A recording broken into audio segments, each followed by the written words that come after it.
Hey there, are you considering a dreamy cruise vacation aboard the Norwegian cruise line Dawn cruise ship? Well, before booking your next cruise vacation, you should be aware of three main concerns about the Dawn ship. And if you already have been on the NCL Dawn cruise ship, I'll love to hear your thoughts and whether you agree with my top concerns. Hey folks, I'm Mike and let's get this video started. The Norwegian Dawn is a mid-sized cruise ship that can accommodate up to 2,300 passengers. And it was launched back in 2002 and it was refurbished twice, most recently being in 2021.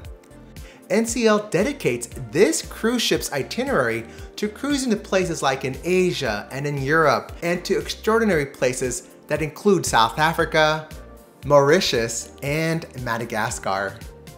In 2016, this cruise ship completed some major renovations that completely transformed and modernized the ship, including adding in new restaurants and some new bars, updating all the decor in all public areas, and it also focused on redesigning some iconic spaces on the ship. Here is where some major mistakes happened, and really, these mistakes impacted my personal experience as I cruised aboard the Dawn cruise ship in 2024. So let's get into it. This takes me to concern number one.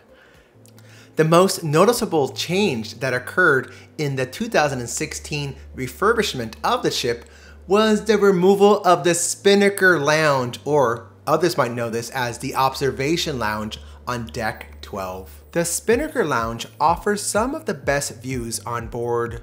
This area of the ship has panoramic views of the ocean from the front of the ship due to its floor-to-ceiling windows, making it an ideal observation lounge during the day. This space also features its own bar and dance floor, which becomes home to the ship's second main show lounge for DJ parties and game shows. And sadly, the NCL company completely removed the Spinnaker Lounge in 2016. Here is a deck plan of Deck 12 from the early 2000s, showing you the location of the Spinnaker Lounge. And here is a side-by-side comparison of what the deck looks like today. You can see that the space was reconfigured with 28 suites and 18 inside cabins. By the way, NCL claims that the Spinnaker Lounge was replaced by the Bliss Lounge. Now the Bliss Lounge is located on Deck 7 and it's a much smaller venue with no windows and it cannot be compared to the Spinnaker Lounge. Alright, so let me take you to my concern number two. Concern number two is that there is no outdoor seating area at the back of the ship to enjoy some food, some cocktails, and the view of the outdoors. This ship, the Dawn ship, is the only ship in the NCL fleet that lacks a dedicated outdoor lounge area at the stern for enjoying dining, drinking, and the views. The NCL fleet of ships have created various types of outdoor lounges and spaces, including the Great Outdoors, which is a place to grab some food and some drinks, or H2O, which is a dedicated adults-only escape area where you can enjoy cold cocktails and dance the night away. On the NCL Dawn, this area was dedicated to the kiddos, and it was recognized as the children's pool area. Now, during my cruise adventure on the Dawn, the kids' pool area was hardly used by any children, and it was in extreme need of upgrades. Now, don't get me wrong, I love children, and they should have fun on their cruise adventure, and so should we. So, the NCL Dawn does not offer an observation lounge. They have no space or any formal space for drinking and eating and views at the back of the ship. So they do have what they call the Bimini Bar, which is located in the middle of the ship overlooking the pool area.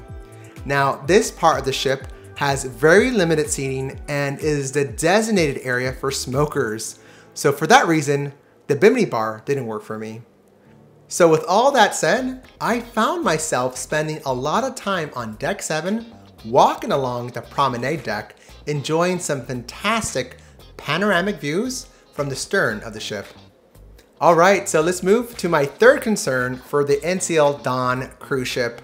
The third concern is related to food, which is the buffet, also known as the Garden Cafe.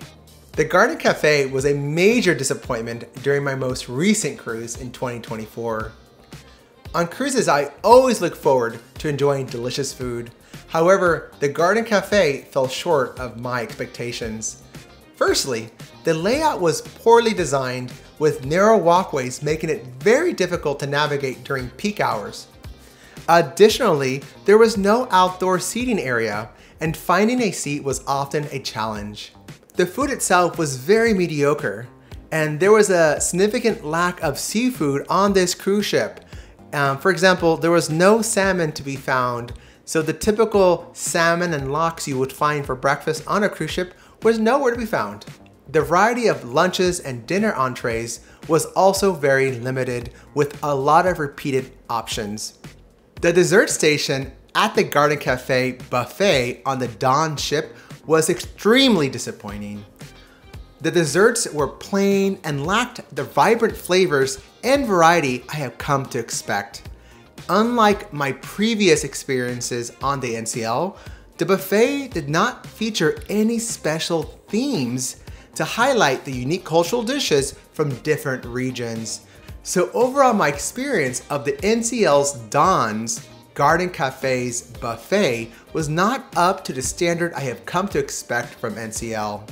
Well folks, these are my top 3 concerns, and to summarize, they include no observation lounge, no dedicated outdoor space for views, food, and drinks, and lastly, the Garden Cafe buffet is flavorless and dull. So what do y'all think about my top 3 concerns? Do you agree? Let me know by leaving your comments or questions in the chat box. And before you all go, please make sure to subscribe to Mike on the Move so I can keep you posted on my latest videos and adventures. I hope you all doing well, stay safe, and see you all soon. See you later, bye-bye.